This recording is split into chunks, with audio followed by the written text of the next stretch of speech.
రాజు గురించి మాట్లాడాం కాబట్టి రాజ్యాన్ని పరిపాలించేసినటువంటి రాజుకి ఉండకూడనటువంటి అతి పెద్ద లోపం ఏంటి? ఇక్కడ ఈ ప్రశ్న ఆ కాలమే కాదు, ఈ కాలానికైనా సరే మనకు పని వస్తుంది. కారణం ఏంటి అంటే, రాజరిక వ్యవస్థలో ఉన్నప్పుడు రాజు చేసినటువంటి చిన్న చిన్న పొరపాటు కూడా చాలా పెద్ద పొరపాటుగా కనిపిస్తుంది. మొదటిది ఏమి అంటే, ఏదైనా కావచ్చు, చాలా పెద్దగా కనిపిస్తుంది. కారణం ఏమి అంటే, వ్యసనానికి గాని బానిస అయితే మనం చెప్పుకున్నాం శోధమన్నాము, తర్వాత మళ్ళీ ఏమన్నాం, ఇంకాను వేట అన్నాం, ఇంకా పానము అన్నాం, ఇంకొకటి ఎక్కువగా తినాలి అనేటువంటి కోరిక. ఈ నాలుగింట్లో దేనికి వ్యసనపడుడైనా సరే ఆ రాజ్యం ఖచ్చితంగా సర్వనాశనం అయిపోతుంది. దీనికి చాలా చాలా చాలా చాలా చాలా మనకి ఉదాహరణలు కనిపిస్తూ వస్తాయి. కాబట్టి ఏ వ్యక్తి అయినా సరే ఒక వ్యసనపరుడుగా కాకూడదు, ధర్మాన్ని అధర్మంగా చూపించడానికి ప్రయత్నం చేయకూడదు. ఆ ధర్మం తెలిసినా సరే అధర్మంగా చేయకూడదు. దీనికి ఎగ్జాంపుల్ మనకు కనిపిస్తుంది, కర్ణుడే దానికి సాక్ష్యం కనిపిస్తాడు. కారణం ఏంటి అంటే, సభాపర్వంలో కనిపించే కర్ణుడికి ఉద్యోగ పర్వంలో కనిపించే కర్ణుడికి చాలా తేడా ఉంటుంది. ఎంత తేడా ఉంటుంది అంటే, కృష్ణుడు ఒక చోట అడిగినప్పుడు కర్ణుడిని నేను రాజు చేస్తానయ్యా, ప్రభుత్వం నీకు భార్య అవుతుందని చెప్తాడు. కృష్ణ, నేను అధర్మం పక్షాన ఉన్నాను, నేను పోతానని తెలుసు, నేను పోతేనే ధర్మం నిలబడుతుంది, ధర్మరాజు రాజైతేనే ధర్మం నిలబడుతుంది అంటే కర్ణుడికి విచక్షణ జ్ఞానం ఉందా లేదా? తను చేస్తున్న అధర్మం తెలుసా తెలియదా? మరి తెలిసినప్పుడు ఎందుకు చేశాడు అతను? ఎక్కడో ఒక స్థాయిలో, అడుక్కునే స్థాయిలో ఉన్నటువంటి వాళ్ళని తీసుకొచ్చి అంగరాజ్యాధిపతిని చేశాడు. ఎవరో? దుర్యోధనుడు. అవునా కాదా? అడుక్కునే స్థాయి నుండి సింహాసనం మీద కూర్చోబెట్టాడు, దగ్గర తీసుకెళ్ళాడు. అలా కూర్చోబెట్టినప్పుడు అతనికి ఏమి ఉండాలి? రుణపడి ఉండాలా లేదా? కాబట్టి తప్పైనా ఒప్పైనా నా మిత్రుడి యొక్క కళ్ళల్లో సంతోషం చూడాలి అని చెప్పి అతనికి ఏమి సంతోషం కలిగిస్తే అవన్నీ చేశాడు. తప్పాలేట ఆలోచన చేయాలి. అది ఆ కాలంలో ఉన్నటువంటి ధర్మం. కానీ ఆ ధర్మం ఈ కాలాన్ని ఆలోచించుకోవడానికి ఖచ్చితంగా సరిపోదు. శరీరం కౌరవుల కోసమే పోరాటం చేస్తాను అని మనకు తెలుస్తుంది. ద్రోణ ప్రబంధాన్ని క్షుణ్ణంగా మీరు చదివితే అడుగడుగున కర్ణుడు గాని దుర్యోధనుడు గాని ద్రోణాచార్యులు తూట్లు పొడిచేటటువంటి మాటలు మాట్లాడతారు. అయినా అతను ఎక్కడా బాధపడలేదు. తన యొక్క జీవితాన్ని మొత్తాన్ని కూడా కౌరవుల కోసం ఇచ్చేశాడు. కాబట్టి అన్నం పెట్టినటువంటి వాడు అక్కడ తప్పు చేసుకున్నా కూడా ఎదిరించేటటువంటిది వద్దు అన్నటువంటి భావన వాళ్ళు మిగిలిపోయింది. అది అక్కడ జరిగినటువంటి విషయం. ప్రస్తుత కాలానికి మనం ఆపాదించుకుంటే తప్పు అవుతుంది. కారణం ఏమి అంటే, కాలం మారింది, కాలంతో పాటు మన రాజ్యాంగం మారింది, రాజ్యాంగంతో పాటు మనకు హక్కులు విధులు ఇవన్నీ వచ్చేసాయి. అవన్నీ వచ్చాయి కాబట్టి ఎవడి పక్షాన వాడు న్యాయం ఉంది అనుకుంటే పోరాటం చేసుకోవడానికి అవకాశం ఉంది. ఆ కాలంలో జమీందారీ వ్యవస్థలో, రాజరిక వ్యవస్థలో మనకి ఏం లేదు. సామాన్యులుగా ఉన్నటువంటి వాడికి మాట్లాడడానికి హక్కే లేదు. ఉంటే ఉండు, లేకపోతే పో, అంతే. వాడు తల తీసేయంటే తీసేసే రకం కదా. ఇప్పుడు అలా కాదు కదా. మనకు చట్టాలు ఉన్నాయి, కోర్టులు ఉన్నాయి, లాయర్లు ఉన్నారు, బెయిల్లు ఉన్నాయి, రకరకాలు ఉన్నాయి. ఇన్ని రకాలు ఉన్నాయి కాబట్టి ఆ కాలంలో ఉన్నటువంటి రాజరిక వ్యవస్థకి ఈ కాలంలో ఉన్నటువంటి న్యాయ వ్యవస్థకి మధ్య కొంతను కుదరడానికి అవకాశం కుదరదు. కాకపోతే అన్ని కుదరవా అంటే కొన్ని కుదురుతాయి. ఎక్కడ కుదురుతాయి అంటే, ఆ కాలంలో శిక్షలు ఎలా ఉండేవి అంటే, మనలాగా శిక్షలు పోస్ట్పోన్ అయ్యే శిక్షలు కాదు. వాడు దొంగతనం చేశాడు, కాలు తీసేయండి, ఇమీడియట్ కాలు తీసేస్తాడు అంతే. చేయి తీసేస్తాడు అంతే. శిక్షలు ఉన్నాయి, అమలు చేసే విధానం ఉంది. అంతిమంగా తీర్పు ఎవరిది అంటే, రాజు ఏమనుకుంటే అదే. మంచి అయితే మంచి, చెడు అయితే చెడు. అతను ఏం చెప్తే చట్టంగా మారిపోయేటటువంటి కాలం. కానీ ప్రస్తుత కాలంలో అలా చట్టంగా మారాల్సిన అవకాశం లేదు. అది అప్పటికి ఇప్పటికి ఉన్నటువంటి సిద్ధాంతం. కానీ మన ప్రకారం అనుకుంటే మాత్రం వాళ్ళ రాజరికానికి తల వంచారు, ధర్మాన్ని అధర్మంగా చూపడానికి ప్రయత్నం చేశారని చెప్పి నింద మనం వేయొచ్చు. ఎవరి మీద? ద్రోణాచార్య మీద వేయచ్చు, భీష్ముడి మీద వేయచ్చు, ఇంకా సభలో ఉన్నటువంటి విదురుడు ఎక్సెట్రా అందరిలో వేయచ్చు. ఎందుకంటే మీరు కళ్ళు మూసుకున్నారు కాబట్టి వాళ్ళు ఆ దేశాన్ని చెప్పడానికి అవకాశం. కానీ ఆ కాలం మన ధర్మ పరిస్థితులు పరిశీలన చేశామంటే అడగడానికి అవకాశం లేదు. అంటే న్యాయము అన్నటువంటిది కాలానుక్రమంగా అది కూడా మారుతూ వస్తుందని చెప్పి మనం.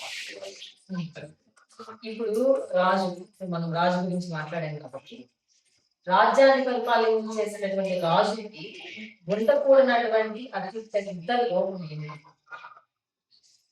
ఇక్కడ ఈ ప్రశ్న ఆ కాలమే కాదు, ఈ కాలానికైనా సరే మనకు పని వస్తుంది. కారణం ఏంటి అంటే, రాజరిక వ్యవస్థలో ఉన్నప్పుడు రాజు చేసినటువంటి చిన్న చిన్న పొరపాటు కూడా చాలా పెద్ద పొరపాటుగా కనిపిస్తుంది. మొదటిది ఏమి అంటే, ఏదైనా కావచ్చు, చాలా పెద్దగా కనిపిస్తుంది. కారణం ఏమి అంటే వ్యసనానికి గాని బానిస అయితే మనం చెప్పుకున్నాం, 4 చెప్పుకున్నాం. శోధమన్నాము, తర్వాత మళ్ళీ ఏమన్నాం, ఇంకాను వేట అన్నాం, ఇంకా పానము అన్నాం, ఇంకొకటి ఎక్కువగా తినాలి అనేటువంటి కోరిక. ఈ 4 దేనికి వ్యసనపడైనా సరే ఆ రాజ్యం ఖచ్చితంగా సర్వనాశనం అయిపోతుంది. నేను చాలా చాలా చాలా చాలా చాలా మనకి ఉదాహరణలు కనిపిస్తూ వస్తాయి. కాబట్టి ఏ వ్యక్తి అయినా సరే ఒక వ్యసనపరుడుగా కాకూడదు, ధర్మాన్ని అధర్మంగా చూపించడానికి ప్రయత్నం చేయకూడదు. ఆ ధర్మం తెలిసినా సరే అధర్మంగా చేయకూడదు.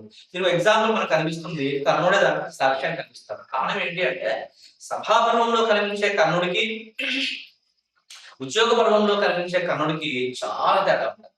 ఎంత తేడా ఉంటుంది అంటే కృష్ణుడు ఒక చోట అడిగినప్పుడు కర్ణుడిని, నేను రాజు చేస్తానయ్యా, ప్రభుత్వం నీకు భార్య అవుతుందని చెప్తాడు.